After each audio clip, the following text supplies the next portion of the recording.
வணக்கம். நான் ஒரு ஒரு கொங்கு உணர்வுள்ள ஒரு கவுண்டிச்சி பேசுறேன். நான் எஃபி ஓபன் பண்ணி ஒரு 6-7 மாசம் ஆச்சு. எஃபி ஓபன் பண்ண புதுசுல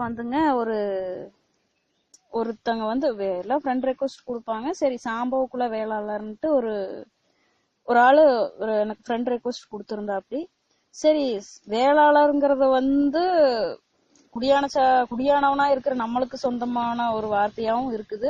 சாம்பவ குளம்ங்கிறது கீழ் தாழ்த்தப்பட்ட ஜாதி மக்களா குறிக்கிறதாவும் இருக்கு. சரி, ரெண்டும் கலந்து போட்டிருக்கிறாங்களே, யாருன்னு தான் பாக்கலான்ட்டு நான் ஃப்ரெண்ட் ரெக்வஸ்ட் ஓகே கொடுத்தாங்க.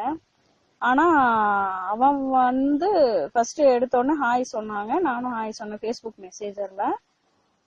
நீங்க ஆனா பொண்ணான்னு கேட்டா. அப்படி சரி, நான் ஆனா பொண்ணான்னு தெரிஞ்சு நீங்க என்ன பண்ண போறீங்க, ஃப்ரெண்டா இருக்க போறீங்க, அவ்வளவுதானே அப்படின்னு சொன்னேன். சரி, ஓகே அப்படின்ட்டு எடுப்புலயே ஸ்டார்டிங்லயே உங்களுக்கு திருமாவளவன் அவங்கள பிடிக்குமா அப்படின்னு கேட்டா. அப்படி அப்பவே நான் கன்ஃபார்ம் பண்ணிட்டு இவங்க அதாவது தாழ்த்தப்பட்ட ஜாதியை சேர்ந்த ஒருத்தங்க அப்படின்னு சொல்லி இது பண்ணிட்டு, சரி என்னதான் சொல்றாங்கன்னு பாக்கலாம்ட்டு.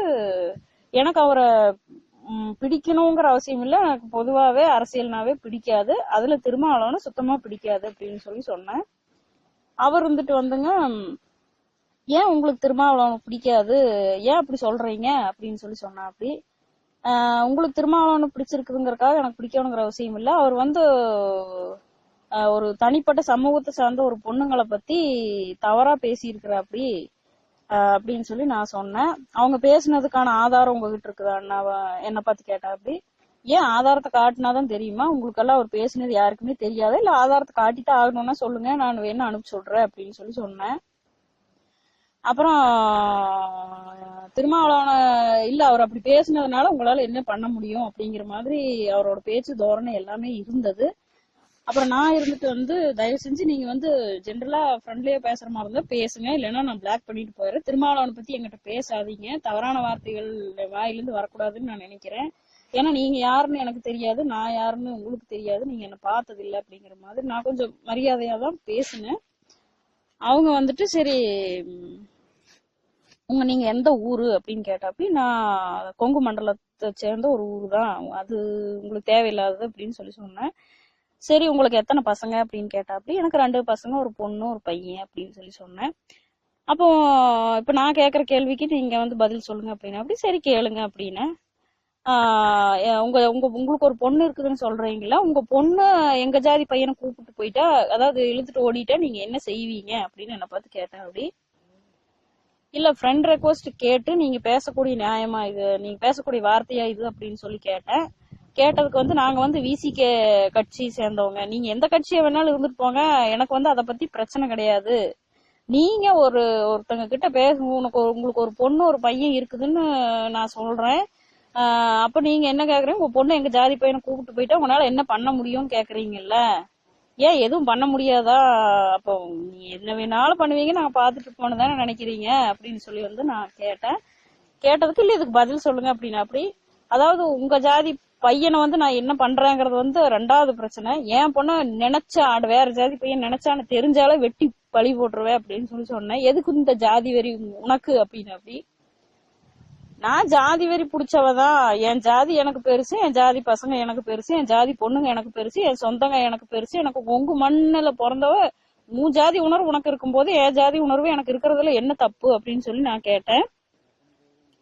அப்புறம் சரி, அப்படி இல்ல வருங்காலத்துல உன் பொண்ணு என் ஜாதி பையனை கல்யாணம் பண்ணிக்க கூடிய சூழ்நிலை வந்தால் நீ என்ன உன் பொண்ணை என் ஜாதி பையனை கூட்டி கொடுத்துருவியா அப்படிங்கிற மாதிரி கேட்டா. அப்படிங்க அப்புறம் நான் சொன்னேன், இந்த கூட்டி கொடுக்கறது காட்டி கொடுக்கறதெல்லாம் கீழ் ஜாதி பசங்களுக்கும் மட்டும், பசங்களுக்கு பொண்ணுங்களுக்கு தான் ஒத்து வரும். உயர்குடியில பிறந்த எந்த பொண்ணும் கூட்டி கொடுக்கறது இந்த காட்டி கொடுக்கற வேலைக்கெல்லாம் போக மாட்டாங்க அப்படின்னு சொல்லி சொன்னேன். அதாவது ஃபேஸ்புக்ல இப்ப நீங்க எந்த ஜாதியா வேணாலும் அவங்க இருந்துட்டு போட்டும், ஒருத்தவங்க ஃப்ரெண்ட் ரெக்வஸ்ட் குடுக்கறாங்கன்னா நாங்க ஓகே குடுக்கறோம்னா எந்த நம்பிக்கையில குடுக்கறோம்னா, எல்லா சமூகமும் யுவராஜனா சொன்ன மாதிரி நானே சொல்றேன், எல்லா சமூகமும் ஒன்னா இருந்து ஒன்னா ஒரு அனந்தமி மாதிரி பழகி போகணும்னு தான் கொங்கு மக்கள் அத்தனை பேருமே நினைக்கிறாங்க. ஆனால் திருமாவளவன் அவர்களோட கட்சியில் இருக்கிறவங்க எல்லாருமே ஒரு அதாவது கவண்டனை வெட்டுவோம் கவண்டச்சிய கட்டுவோம் அப்படின்னு சொல்லி ஒருத்தன் மேடை போட்டு பேசியிருக்கான். இது வரைக்கும் எந்த திராவிட அரசியல் கட்சிகளும் சரி எதுவும் சரி எந்த ஒரு எதிர்ப்பையும் தெரிவிச்சது கிடையாது. சரி, யுவா அண்ணனா ஒருத்தன் கொலை மிரட்டல் விடுத்திருக்கிற அப்படி அவங்க பறையன்றதுனால நாங்க எதுவுமே ரிஃப்ளெக்ஷன் எந்த ரிப்ளையும் நாங்க சொல்லக்கூடாது. ஒரு பறையன் எங்க ஜாதியை சேர்ந்த ஒரு ஒரு தலைவர் அவரை பத்தி அவர் குடும்பத்தில் இருக்கிறவங்களை பத்தி தரக்குறைவா பேசும்போது நாங்க எல்லாத்தையும் கேட்டுக்கணும். அப்புறம் திருமாவளவன் அவர்கள் கவண்டனை வெட்டுவோம் கவண்டச்சியை கட்டுவோம் அப்படின்னு பேசியிருக்காரு மேடை போட்டு. இப்ப நான் சொல்றேன், நீங்க கேளுங்க. கவண்டச்சிய நினைச்சா நெஞ்சில வெட்டுழுவும், பேசுனா வாயில வெட்டுழுவும், முறைச்சா மூக்குல வெட்டுழுவும். இத நான் சொல்றேன். என் மேல யாரு கொலைகேஸ் போட பிரியம் இருக்குதோ போட்டுக்கோங்க, சரியா? அதாவது நீங்க கவண்டச்சியை பத்தி கவண்டனை பத்தி எப்படி வேணாலும் பேசலாம், எல்லாரும் கேட்டுட்டே இருப்பாங்க. கவண்டச்சிங்களுக்கு காடு தோட்டம் வீடு இதை விட்டா எதுவும் தெரியாது அப்படிங்கிற மாதிரிதான் எல்லாருமே நினைச்சிட்டு இருக்கிறீங்க. நீங்க ஒரு பல்சர் பைக்கை வாங்கிட்டு ஒரு ஜீன்ஸ் பேண்ட் போட்டு நீங்க நின்னுட்டீங்கன்னா உடனே உங்க பக்கம் திரும்பி பார்த்து உங்க பின்னாடியே போறக்கு நாங்க பழசாதிக்கு பிறக்கல, கவண்டனுக்கு பிறந்து சுத்தமான மானமுள்ள கவண்டச்சிங்க. நாங்க எதை மேடை போட்டு பேசுறதுனாலும் தயவு செஞ்சு இனிமேல் யோசிச்சு பேசுங்க. கவண்டச்சின்னு நீங்க கடையில ஏலம் போடுற கத்திரிக்காயோ மிளகாயோ கிடையாது, சரிங்களா? அப்புறம் இன்னொரு முக்கியமான விஷயம், தீரன் சின்னமலை அவர்களுடைய நினைவு நாள், அதாவது ஆடிப்பெருக்கடைக்கு திரு ஸ்டாலின் அவங்க கொங்கு மக்களை ரொம்ப உயர்வா பேசினாரு, ரொம்ப சந்தோஷமா இருந்தது. நாங்க சின்னமலைக்கு மணிமண்டபம் கட்டணும், அப்புறம் எங்க மணிமண்டபம் கட்டணும் அப்படின்னு சொன்னாங்க. சரி, அப்ப மேடை போட்டு இத்தனை பேர் கவண்டச்சிங்களை பத்தியோ இல்ல எங்க அரசியல் தலைவர்களை பத்தியும் எங்க அரசியல் கட்சிகளை பத்தியும் கொங்கு இதுகளை பத்தியும் ரொம்ப ரொம்ப தரைக்குறைவா ஒவ்வொருத்தரும் பேஸ்புக்லயும் சரி வாட்ஸ்அப்லயும் சரி எத்தனை மெசேஜ் அனுப்பிச்சிருக்கிறாங்க. யுவா அண்ணாவுக்கு கொலை மிரட்டல் விடுத்திருக்கிறாங்க. ஏன் அதையெல்லாம் எந்த அரசியல் கட்சியும் கேட்கல? ஏன் அமைதியா இருக்கிறீங்க? மாதர் சங்கம் எல்லாம் எங்க போச்சு? ஏன் நாங்களும் மாதர்கள் தானே, நாங்களும் பொம்பளைங்க தானே, ஏன் எங்களை பத்தி பேசும்போது எந்த மாதர் சங்கமும் எங்களுக்கு சப்போர்ட் பண்ணல? ஒரு எதிர்ப்பு ஒரு பேட்டியும் கூட ஒரு அரசியல்வாதி எந்த ஒரு அரசியல்வாதியும் கொடுக்கல. நாங்க கொங்கு மக்களோட உயர்வுக்கு பாடுபட்டோம் அப்படிங்கிற மாதிரி கொங்கு மக்கள் உயர்வானவர்கள் அப்படின்னு சொல்லி பேசுற திரு ஸ்டாலின் அவர்கள் அவங்க கட்சிக்காரங்க எதுக்காக கலப்பு திருமணத்தை ஆதரிக்கிறேன்னு தேர்தல் இதுல வாக்குறுதி கொடுத்தீங்க? சரி, அதாவது இப்போ திருமாவளவன் அவர்கள் பேசியிருக்கிறாங்க அதாவது எங்க ஜாதியை தவிர்த்து மத்த எந்த இதுல இருக்கிறவனுக்கும் எவனுமே ஆம்பளைங்க கிடையாது, எவனுக்குமே ஆண்மை இல்ல, அதனாலதான் அவங்க பவுடர் சென்ட் எல்லாம் போட்டு போனாலும் அவங்க பொண்ணுங்க எங்க பின்னாடி, அதாவது எங்க கிட்டதான் சரக்கு இருக்குதுங்கிற மாதிரி ரொம்ப தரக்குறைவா பேசியிருக்காங்க. ஆண்மை இருக்கிறதாலதான் எங்க பசங்க அமைதியா இருக்காங்க. பொட்ட பசங்க மாதிரி காவியாவுக்கு போன் பண்ணி மிரட்டுறது, ஏன் பொம்பளைங்க கிட்டதான் உங்க உயரத்தெல்லாம் காட்டுவீங்களா? நேருக்கு நேரம் எங்க கவுண்ட பசங்க கிட்ட போன் பண்ணி நேருக்கு நேரம் பேசுங்க பாக்கலாம். கொங்கு மண்டலத்துல எத்தனை கவுண்ட பசங்க இருக்கிறாங்க, கட்சியில எத்தனை பேர் இருக்கிறாங்க, கட்சி அல்லாத தன்மானம் உள்ள அத்தனை கவுண்ட பசங்களுக்கும் ஒவ்வொருத்தனுக்கும் நீங்க போன் பண்ணி பேசுங்க, ஆம்பளைகளா இருந்தா, சரியா? அதை விட்டு போட்டு யுவானனுக்கு போன் பண்ணி அப்படி இப்படின்னு மிரட்டுறது. அப்புறம் கொங்கு கவுண்டச்சி காவியான்னு அந்த பொண்ணுக்கு போன் பண்ணி நீ ஒரு அப்பனுக்கு தான் பிறந்த, நாங்க ஒரு அப்பனுக்கு தான் பிறந்திருக்கிறோங்கிறது எங்களுக்கு தெரியும், நீங்க எத்தனை பேருக்கு பிறந்தீங்கன்னு உங்க அம்மாட்ட போய் கேட்டு கன்ஃபார்ம் பண்ணிட்டு அப்புறம் போன் பண்ணி கவுண்டச்சிங்க கிட்ட பேசுங்க, சரியா? இனிமேல் அதாவது சரி, இது வரைக்கும் இப்படி பேசிட்டீங்க, ரைட், நான் ஏத்துக்கிறேன். சரி, நீங்க பேசுனதெல்லாம் நாங்க பொறுமையா தான் கேட்கணும். இல்ல எங்க பசங்க ஏதாச்சும் கேள்வி கேட்டாங்கன்னா உடனே பிசிஆர் கேஸ் போடுவீங்க இல்ல? ஏன்னா எங்களுக்கு பேச்சுரிமையோ எந்த உரிமையோ கிடையாது. அப்புறம் ஏன் கவண்டச்சி நாடாரு செட்டியாரு தேவரு இவங்க கிட்ட எல்லாம் ஓட்டு மட்டும் கேட்டு வர்றீங்க? திராவிட கட்சிகள் எதுக்கு ஓட்டு கேட்டு வர்றீங்க? தேவரு செட்டியாரு கவுண்டரு முதலியாரு இவங்க எல்லாத்தையும் விட்டு போட்டு தாழ்த்தப்பட்டவர்கள் சிறுபான்மையினர்கள் இவங்களை மட்டும் வச்சு நீங்க எலெக்ஷன் நடத்த வேண்டியதானே? எதுக்கு எங்களுக்கு நீங்க ஓட்டு உரிமை கொடுக்குறீங்க? எதுக்கு எங்களை ஓட்டு போட சொல்றீங்க? எதுக்கு எங்க வீடு தேடி வர்றீங்க? சொல்லுங்க. இனிமேல் மேடை போட்டு பேசும்போது யாரு பேசினாலும் சரி, எந்த ஒரு அரசியல் கட்சி தலைவரா இருந்தாலும் சரி, இப்போ கொங்கு கட்சியில இருக்கிற எந்த அரசியல் தலைவரும் மத்த ஜாதியை பத்தியோ மத்த இனங்களை பத்தியோ யாருமே தவறா பேசினதில்லை. ஆனால் இந்த தாழ்த்தப்பட்ட இதில் இருக்கிற சில கட்சிகள் மட்டும் கொங்கு பொம்பளைங்களை பத்தியே தவறா பேசுறது ஒரு வாடிக்கையாவே வச்சிட்டு இருக்கிறாங்க. இது வந்து நல்லதுக்குன்னு தெரியல. அதாவது நாங்க எந்த ஆடியோ பேசணும்னாலும் உடனே ஒரு சில பொட்ட பசங்க இருக்கிறாங்க விசிக கட்சியில தான் போன் பண்ணி உடனே கொலை மிரட்டல் விடுக்க வேண்டியது. நீ ஒரு அப்பனுக்கு தான் பிறந்தே, நாங்க அப்பனுக்கு பிறக்கிறோம் ஆத்தாளுக்கு பிறக்கிறோம், அதெல்லாம் இருக்கட்டும் சரியா. நீங்க உங்க தலைவர்களை பண்றத ஒரு அயோக்கியத்தனத்தை உங்களால இது பண்ண முடியல. ஏன் உங்க அக்கா தங்கச்சியா இருந்தா இப்படிதான் பேசுவீங்களா?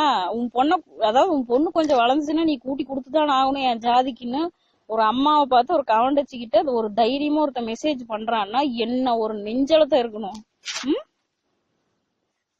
சரி சரி அதையும் விட்டுறலாம்.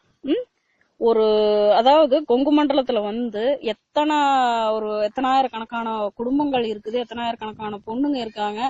யுவான்னா எதுவும் அவர் பேசின ஆடியோவை நானும் தான் கேட்டேன். அவர் எந்த கொலை மிரட்டல் விடுத்ததா எனக்கு தெரியல சரியா. அப்ப அவர் பேசினா கொலை மிரட்டல், அவருக்கு ஒருத்த கொலை மிரட்டல நான் அவனை கொல்லுவேன் போட்டுருவேன்னு சொல்லி பேசியிருக்கான், அது வந்து கொலை மிரட்டல் இல்ல. அத வந்து எந்த அரசியல்வாதியும் நீங்க வந்து கேட்க மாட்டீங்க இல்ல.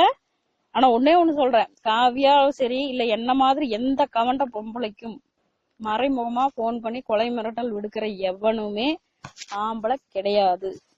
நேருக்கு நேர் தில்லு இருந்த ஆம்பளையா இருந்தா நாங்க பொம்பளையாவே இருக்கிறோம், நீங்க ஆம்பளையாவே இருங்க, நேருக்கு நேர் மோதுங்கடா. இந்த ஆடியோல பேசுறது, போன் பண்ணி யுவராஜ் அண்ணாவுக்கு கொலை மிரட்டல் விடுக்கிறது, அவங்க குடும்பத்தை பத்தி தரக்குறைவா பேசுறது, சரி நாங்களும் பேசுறோமே. இது வரைக்கும் ஈஸ்வரன் அவங்களும் ஈஸ்வரன் அவர்களும் சரி இல்ல அதாவது யுவராஜ் அண்ணா அவங்களும் சரி இது வரைக்கும் எங்கயாவது மேடை போட்டு சிறுபான்மையினர் அந்த பொம்பளைங்க அப்படி, தாழ்த்தப்பட்டவங்களோட பொம்பளைங்க இப்படி அப்படின்னு பேசி இருந்தால், பத்திரிகை விபச்சார ஊடகங்களாயிருச்சு இப்போ பத்திரிகைகள் வந்து, நீங்க என்ன சொன்னாலும் சரி அதை வந்து ஃபேஸ் பண்றதுக்கும் நான் தயாரா தான் இருக்கிறேன். யுவராஜ் அண்ணாவை பத்தி பத்திரிகையில வந்த நியூஸ் நானும் படிச்சேன். அதாவது யார் என்ன பேசினாலும் நாங்க எதுவுமே சொல்லக்கூடாது, வாய முடிக்கிட்டு அமைதியா நீங்க குட்டுனா குட்ட குனிஞ்சிட்டே போவாங்கன்னு தானே நினைக்கிறீங்க. அது மட்டும் இனிமேல் நடக்காது. இது வரைக்கும் எங்க பசங்க பொறுமையா இருக்கிறாங்கன்னா எங்களோட தலைவர்களோட சொல்லு கட்டுப்பட்டு யுவராஜ் அண்ணாவும் சரி ஈஸ்வரன் அவங்களும் சரி எங்களோட இதுக்கு வந்து வன்முறை தூண்டணுங்கிற எந்த எண்ணத்திலயும் வந்து அவங்க வந்து பேசுறது கிடையாது. அவங்க வந்து எந்த ஒரு தவறான இதுக்கும் வந்து எங்க பசங்களை தூண்டுறது கிடையாது சரிங்களா. அதனாலதான் எங்க பசங்க வந்து இது வரைக்கும் பொறுமையா, கத்தி எடுத்து யார் வெட்டினாலும் வெட்டும், பிஸ்டல் எடுத்து யார் சுட்டாலும் சுடும் சரிங்களா. அது ஒன்றும் பெரிய விஷயம் கிடையாது. நாங்க வந்து அமைதியா எங்க பசங்க போறாங்கறதுக்காக அவங்களுக்கு ஆண்மை இல்ல ஆம்பளத்தன்மை இல்லன்னு பேசாதீங்க தயவு செஞ்சு.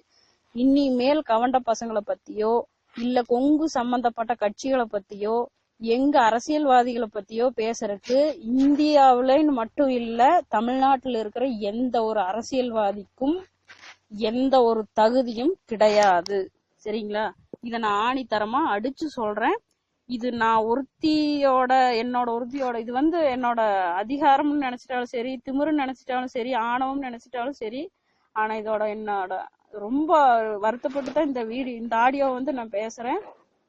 இத கேக்குற ஒவ்வொருத்தருக்கும் புரியும். என் பொண்ணோட வயசு 10 வயசு.